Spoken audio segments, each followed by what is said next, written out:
You're listening to 17 Carat K-Pop, the podcast that's a little bit of everything with a K-pop twist. From pop culture critiques to the history of K-pop to interviews with people in the K-pop industry and K-pop artists themselves, to concert and album reviews, to a deep dive into the discographies of different K-pop artists, to K-pop news updates, to stories about the music industry more broadly. This show tries to cover everything about K-pop and K-pop as it applies to the larger music and concert scenes. Visit 17caratkpop.weebly.com for more information about the show. That's 17caratkpop.weebly.com. Hello everybody and welcome back to 17 Carat K-Pop. And welcome to the Dreamcatcher dedicated episode of the show.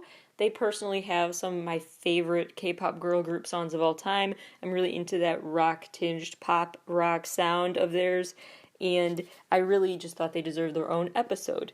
So here's a quick breakdown of who they are, and then we will dive into my thoughts and theories about their music video universe, the literary and movie references in it, and all of that. Dreamcatcher was actually a totally different thing at first. It was a 5-person girl group called Minx in 2014, and to be totally honest, they had a frankly generic K-pop sound. It just wasn't new or different to me, and so they saw that they needed to rebrand to pick up momentum, and boy did they. They added 2 members, and now it's a 7-person girl group that has a very goth princess aesthetic, and it's really helped them take off. It's helped them distinguish their sound, their vibe, their outfits, their look, in every meaning of the word look, is so different now, and it is really resonating with people. So since 2017, Dreamcatcher has been getting a lot of international attention. They toured the USA a year or 2 ago.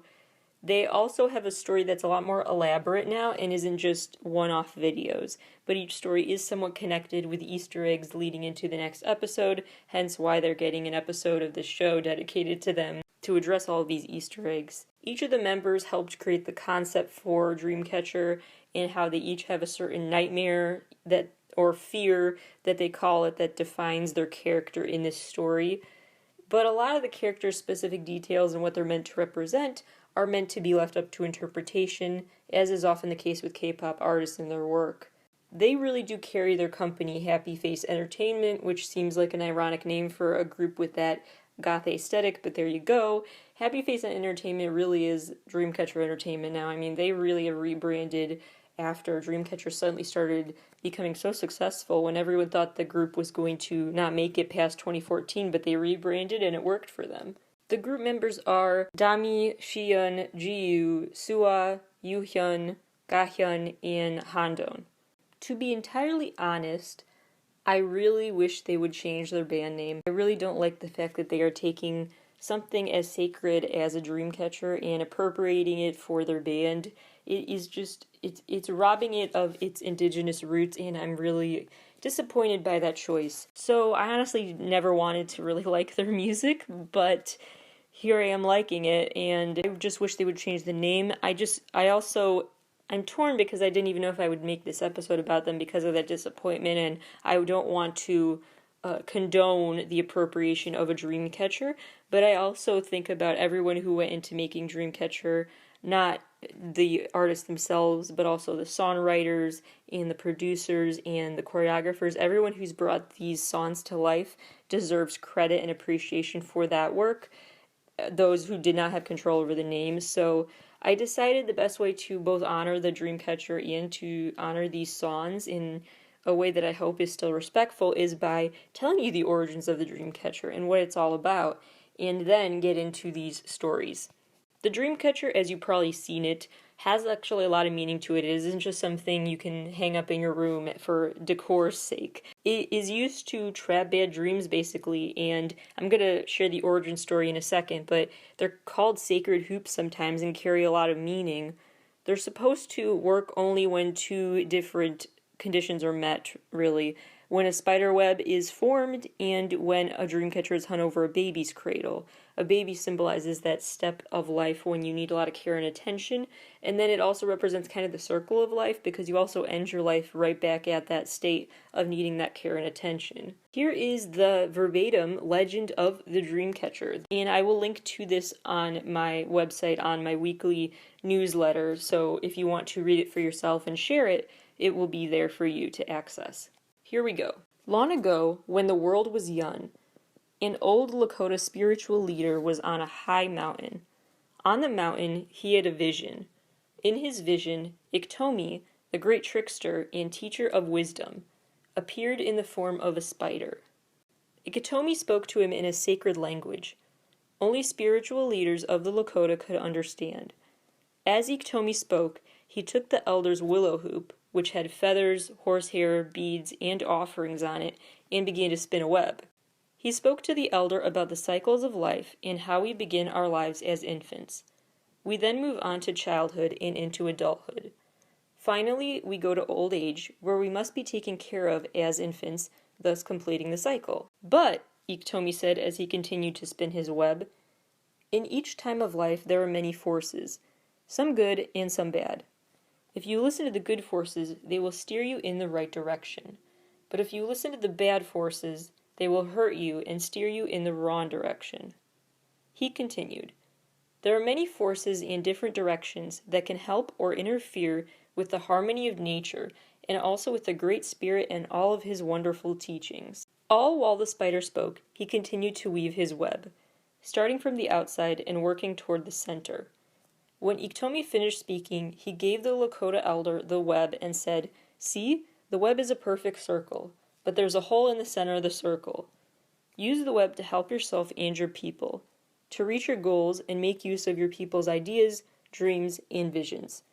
If you believe in the Great Spirit, the web will catch your good ideas, and the bad ones will go through the hole. There's a footnote in here that does clarify that some people actually believe the opposite, and that the bad ideas are the ones caught, and the good ones are the ones that pass through. Sometimes it's vice versa. The Lakota elder passed his vision on to his people. Now the Sioux use the dream catchers as the web of their life. Traditionally, it is hung above their beds or in their homes to sift their dreams and visions. Good dreams are captured in the web of life and carried with them, but the evil dreams escape through the center's hole and are no longer part of them. They have that footnote about sometimes it's the opposite, and they think good dreams go through the hole and bad dreams are caught, or vice versa, but all to say that the dream catcher sifts out and distinguishes the good from the bad dreams so you can catch the good ones and get rid of the bad ones. Lakota believe the dreamcatcher holds the destiny of their future. And that is where it comes from. It's all about helping use this as a tool to steer the direction of your life. It was a sign in the physical sense and just a spiritual sense. The dreamcatcher is a sign for the Lakota people about where to steer their life. It's a source of guidance for them, and it has a lot of meaning for them. Now that we've addressed that it does have this long history, I do also want to talk now about the group storyline, which is all about being pulled between good and evil forces and things like that, as well as more specific narratives. So let's start where the action all begins with the video for Fly High. Blue butterflies are released into the sky, and it seems like a good omen as this girl enters a new chapter of her life at boarding school, but naturally that's not what she encounters. She encounters a lot of things that sometimes seem just quirky and not anything to be afraid of. The girls basically enjoy playing childlike games that show this childlike innocence in them, but also at the same time it's a bit darker than you'd expect. Like one girl playing with a paper airplane, but it's a black paper airplane. One girl seems very bent on trying to kill the spider with her magnifying glass and the sunshine and everything. So just, they're up to some weird things, to say the least. And then two of the girls are seen in the woods. A very clear Shining reference, like those twins in the hallway. There's a dining table scene where they all finally come together, and then they just mimic each other's every move, seem to be passing this knife around, point up around them, just very much going through some weird motions like they're all in a trance of some sort. At the very end of the video, a black and white portrait of a group of girls like themselves gets stabbed. One of them stabs that big portrait, and that ends the video. Key lyric here is "I'm trapped in the dream," which is a repeated lyric and concept you'll hear throughout their universe and not just this video. A dangerous rainbow is engraved is another lyric that I found really worth noting. A dangerous rainbow is engraved. So again, they play with that childlike innocence mixed with something really dark and sinister happening in this boarding school, engraved into them like fate. During the lyric, a dangerous rainbow appears on the other side of the mirror. A full-length mirror is seen outside of the boarding school, in front of where that wood starts, the woods where those girls, the shining girls as I call them, were standing earlier. The story continues with Chase Me, where this guy is, chasing them naturally. They're not really in the boarding school anymore, I don't think. It seems like they're in a separate hotel. And the guy that's chasing them is basically trying to follow them, and they keep... It's very much a game of tag that they're playing, and they keep running into a different room, and he's about to catch them, and then he doesn't. He sees lights flickering and other indications that they're like, yoo-hoo, over here, and he gets there, and of course they're gone then. They keep appearing and disappearing, and he feels like his eyes are playing tricks on him. They are essentially like ghosts that he's seeing. Make a pin in that note.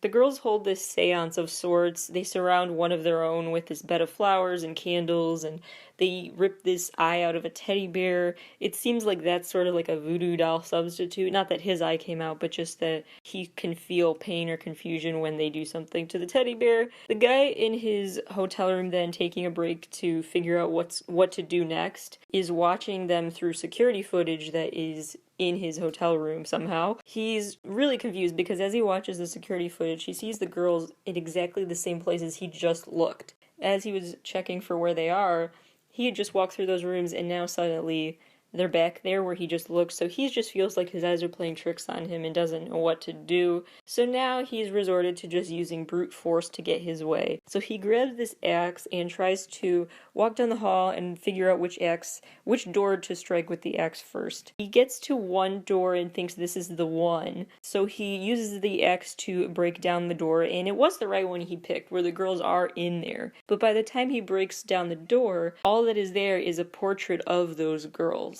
Just like the portrait that was stabbed in the Fly High video. This music box noise is playing at the end as there's a slow motion pillow fight you see replayed on screen. So again, the girls just having young, wholesome fun, just playing with their pillows. But that's when the music box is turning. So what to note here is the mirror and talking about this other side of the mirror and how now the girls are... They're in one side there are those innocent, on the other side they are running away from this dude with an axe. So definitely a dichotomy there. The tables have turned in the Goodnight video, where the girls now seem to be tracking the guy down. The girls are running through those woods, and a bunch of guys are searching for them now. It's not just that one guy, he's recruited this army of black hooded men to find them, but the girls keep eluding their grasp. They do see that full-length mirror again. That one girl reaches her hand through to find the spell book that they use. This is the same spell book that guy from Chase Me had been looking through earlier, and now the girls went through the mirror from the other side and grabbed that book themselves and are looking into it, trying to find clues and just some insight to work off of. They eventually, though, either give up or just have a moment that is supposed to be symbolically freeing for them when they set fire to that spellbook and just sit around the fire enjoying themselves. There's this office, library type setting that the man is in, still trying to solve this mystery, but suddenly there is another voodoo doll type of reaction of sorts, and then when the girls burn his spellbook, now he's suddenly surrounded by flames and papers are flying everywhere and the room becomes a mess. At the very end of the video, this man that has been trying to find them gets trapped behind that mirror that the girls found his own spellbook in. He lost thanks to his own forces that were used against him. And then the girls are the ones wearing the black hoods walking through the woods. Who knows what happened to the original hooded figures. But at the very end, of course, we have a to-be-continued moment where the spellbook falls on the ground as they walk away. Whether they intentionally dropped it or what, we don't know. Also worth noting that they burned the book, but now it's back somehow. So maybe there's some sort of time travel element here and these things are not happening chronologically. That's another theory, but I won't go into that one today. The quotable lyric is, "In an endless repeating nightmare, you'll stay forever like my own doll." That's kind of a roughly paraphrased version, but that's what they're saying, is that'll trap him now. The witchery continues with the video for You and I, where there's this pentagram ritual scene. Dami looks like she's in this snow globe, some sort of glass dome, so she's in like another world here. And now we see a portal in place of the full-length mirror. There's a full-on portal, so it's not just little hints that there's another world through that looking glass, but now there's literally like another world seen more overtly with the portal. The portal, though, throughout the video, the main thing to know about it is that it closes. So they're trying to get to this portal before it closes, and they don't make it. There is an older woman seen at one point, and one girl picks up this camera to take a picture of her, but the woman looks up for the picture, and then when she does, suddenly she's petrified. Like, she just petrified, froze, turned into stone, the girl who tried to take her picture. Other detail worth noting are the black smoke clouds, the clouds of smoke that form these hands that try to grab them, so there are these evil spirits around them. The video for What relies more on symbolism than some of the others as opposed to narrative elements. The main setting that's worth noting is this bedroom that looks like a twister went through it. It's super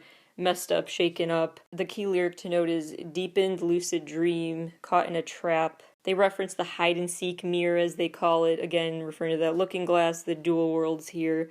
Break up my dream. So they are in a nightmare and trying to escape from it essentially. There is also a crown on fire that is left on the ground. So if you're keeping notes on what gets left behind them as they walk away and move on to the next part of their story, so far we have the spell book and a crown on fire are the things that have been left behind them. The video for Puri takes place in a big mansion that's different from boarding schools or the hotel. This is a brand new place which has these big empty white halls and the girls are in white dresses.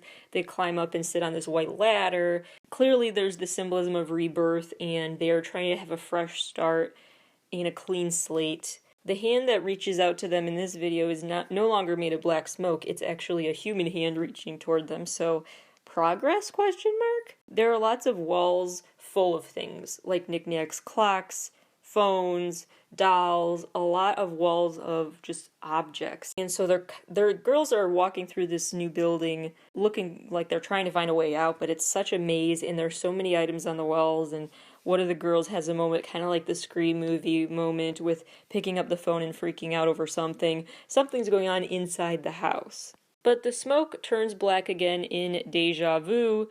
The black smoke envelopes someone the minute she tries to sit on a throne, so she can't reign without the evil spirits coming into her. Some of the key lyrics. The day I abandoned everything is referenced. Terms that reference waking up from a dream or trying to. All the truths I believed covered me in falsehoods. That's a poetic lyric to think about. All the truths I believe covered me in falsehoods. There's a different scene where one main member plays the role of a ruler with a sword and another member kneels before them. They're having like a knighting ceremony of sorts. One girl ends up in a coffin surrounded by blue flowers. Presumably not dead though, because of course she comes back in later videos. But there's some dark stuff going on here. One girl is back at the fancy dining table, but this time she's alone and no one's there to join her. She's surrounded by mess too. And at the very end we see a second moon in the sky, and the throne is positioned between the two moons. That placement feels very intentional. You have one world with one moon, the other world with the other moon, and the throne is stuck between them. And if you try to just reign supreme over both worlds and sit in the throne, the black smoke will envelope you and you will be unable to do so. You can try in other ways, like by knighting someone, but it's still not going to work. That's the ultimate gist that I got from that video. And also notable is the fact that it's called Deja Vu. It's the song about deja vu, so the girl in the coffin maybe really did die again. The timeline may not be as chronological as you might initially expect. The video for Scream starts with words on the screen that say, "One day suddenly the light did not come. People forgot how to say good things." The repeated line in the chorus is "Devil eyes come." So they are really losing sight of that childlike innocence that started the show, and you can sense that. The antics like playing tag and stuff in videos for like Chase Me and Fly High, they don't do that stuff anymore. Now in this part of the story, it's suddenly everything's a lot darker. The light is leaving. The purple portal is back. It is now in a new location. It's in the hole of this old tree. The girls are seen walking away from the portal holding tree in the black hoods yet again. So again, I think there may be a time loop or something not in chronological order here. Also, indicating that is the fact that their choreography, to me, kind of resembles some clockwork, their formations and stuff. There's this purple floating crystal that eventually combusts before a girl can catch it, and so again, it's kind of like the portal where there's a chance for them to reclaim something that disappears before their eyes. Bokeh is a video that seems to go back to more symbolism as opposed to narrative. There are these busts with red tape over their mouths, but otherwise it's a white room, but red tape that silences them. A bow and arrow is shot through the air and strikes someone. One guy is in a background of the street shots, and he's wearing this mask, kind of like the one in the Persona BTS video, or not Persona, well, the Persona concept, but from the actual Singularity BTS video. That type of drama theater mask is what that guy is wearing as he's seen walking down the dark streets.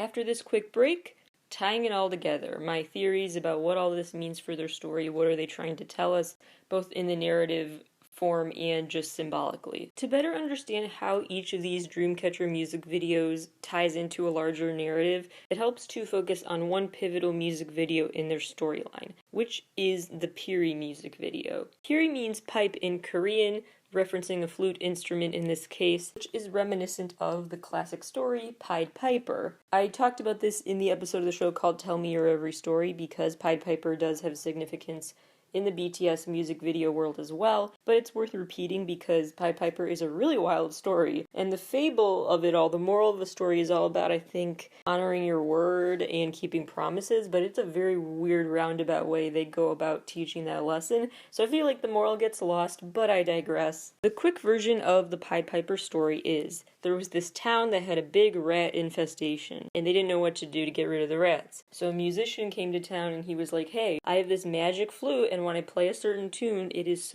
something that is so alluring to the rats that they will all march out of here and follow me in a single file line like all the cartoons, and I will get rid of the rats for you by playing this instrument that lures them away from you. So the town was like, sounds sweet, we'll pay you for it, and so they agreed on an amount and everything, and it worked. He started playing this flute, and the rats followed him out of the town. But they ended up walking, he led them basically to the river. So I'm not sure if he intended to kill all the rats, but that's what happened because they kept drowning in the river as they walked by it, except for one rat. One rat did go back to the town to kind of send a warning about this shady musician dude. So by the time the musician came back to town asking for his money, the mayor only wanted to give him half of what they had originally planned to give him because of his shadiness. And so out of anger, this musician decided, I'm going to play a different tune now.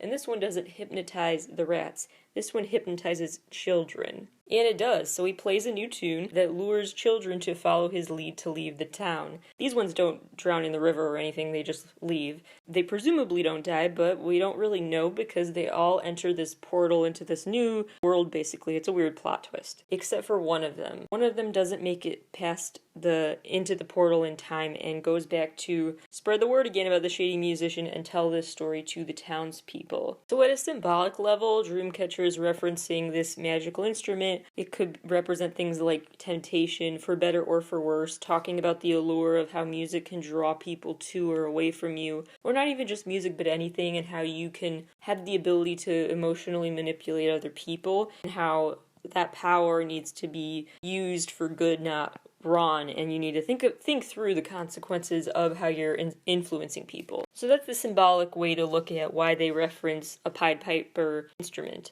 But another way to look at it is more just narrative-based because they have a portal and different worlds in the Dreamcatcher universe. And maybe my tentative theory is that Dami might be that Pied Piper in this story because that's why she got trapped and is stuck in that snow globe type thing because they wanted to put her away as a punishment. It's like her jail cell of sorts. Possibly that's what's happening, that one of them, there's a Pied Piper in their midst. Adding onto this theory that Dami is the Pied Piper, Yoo-hyun in this video picks up a horn or something, drops it, and then black liquid starts spilling out. So it's some sort of cursed instrument of some kind. So she's caught this cursed instrument. So what if Yoo-hyun is that one kid that didn't make it through the portal in time? So she has to go back and warn everyone about this shady musician, and she's the one who discovered the evil ways of the instrument and was able to tell the others about it. Also adding to that theory is the fact that Yoo-hyun is reflected in a mirrored upside-down image at one point in the video, as if alluding to the fact that she is seeing that there's this parallel world happening through the other side of the portal. So she's very aware of what's going on. Moving on from the Pied Piper references, there are other references to movies and books and stuff that Dreamcatcher continues, I think, to represent. So stay with me as I break down other elements of the Piri video, and I save these for the very end of the music video timeline for now because they do tie up so many loose ends. In the video for Piri, Cheyenne keeps trying to find an escape, but she ends up back in the same room no matter what. So she keeps going back to where she started. She thinks she's found an exit door, but it just leads back to where it all started. She eventually does get to that white ladder in that white room, sitting there looking like she's just contemplating what to do next and where to go from there. Handong is in the room full of clocks, and each is set to a different time. And they all start ringing at once suddenly. Ga-hyun is in the room full of wall phones. She looks like she's alarmed and has that scream moment when she picks up the phone and looks wide-eyed. If you pause the video, you'll notice a very interesting detail that I didn't even pick up on the first few times I watched the video, honestly. But when she's looking very, very scared by what she's hearing on the phone, she raises a hand to her mouth and her eyes go wide. I realize the hand that's covering her mouth is not even her hand because she has a red manicure and the hand that covers her mouth is not manicured at all. Possibly this is the same hand that reached out earlier in other videos when the clouds of smoke that formed a hand suddenly turned into a physical human hand. Ji-yu is in a room where she sees herself in the TV screen, sitting beside someone with a veil covering their head. The Ji-yu in the TV pulls the veil off the person next to her and sees that that's also her. Another reference possibly to the portal and parallel worlds happening here. Sua is the one who approaches that mirror-looking glass, whatever you want to call it, and is in that room with dolls. And Dami is running down this maze of stone tunnels underneath the white room here. A lot of shadow-lined halls. She opens a door at one end of those halls and has a hand pull her inside, and we don't see what happens when she's pulled into that darkness beyond the room. I hope you put a pin in that Shining reference I made earlier, because here is my theory about Dreamcatchers, the stories that have influenced Dreamcatcher. I think that not only was The Shining an inspiration for Dreamcatcher's plots in their music videos and characters and all of that, I think they have a ton of inspiration from other Stephen King works as well. Let me break down some examples. The most glaring one has to be the Stephen King novel called Dreamcatcher, which was out in 2001. It's a sci-fi book which tells the story of 4 friends who are defending someone against bullies. They save him from the bullies, and then when they do that, they end up catching his powers.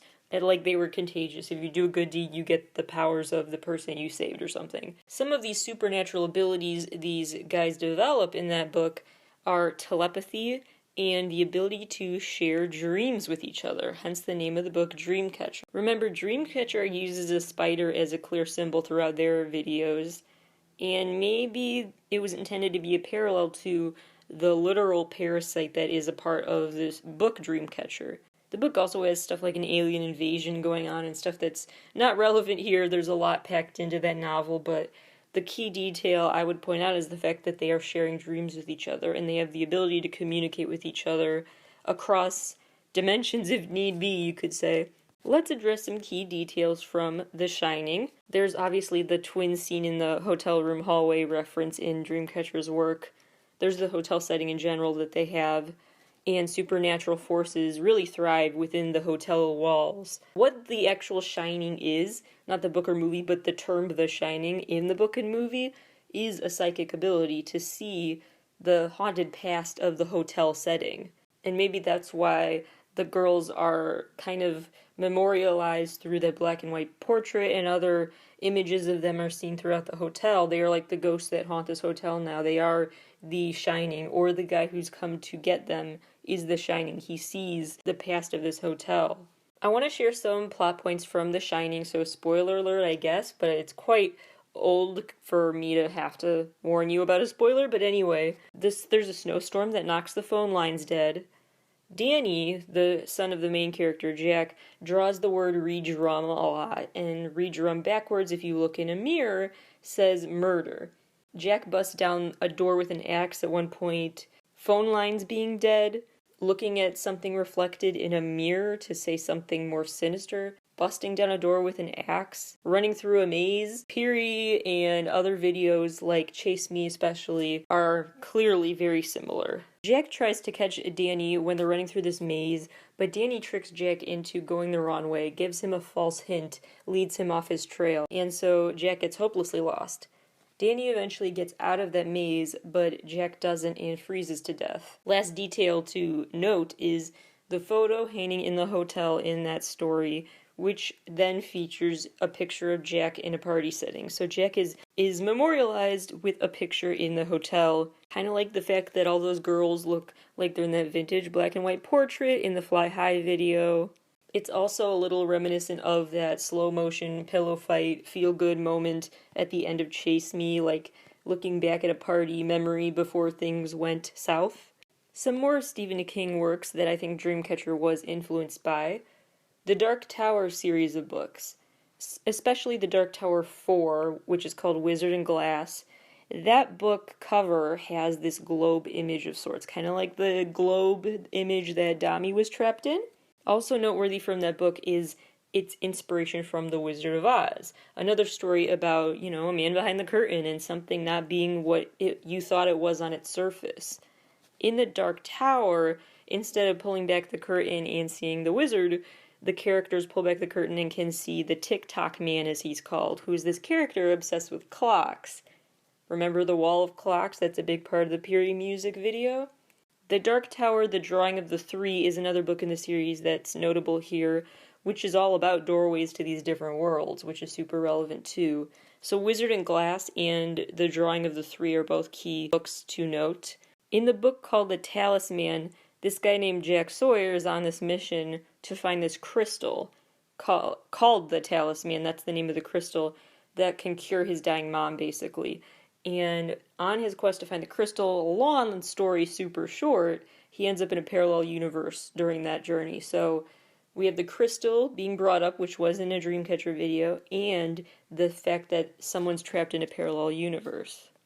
Then there's a key pair of books from 1996, Desperation and the Regulators, which were actually intended to be written as parallel universe stories. So Desperation is a book that has certain people as the protagonist, certain people as the antagonist, etc., and that's totally flipped in the Regulators. So they are intended to be partner books in a way. Fun fact, actually, one of them was originally written under a different pseudonym, so you didn't know at first, maybe, that Stephen King wrote both.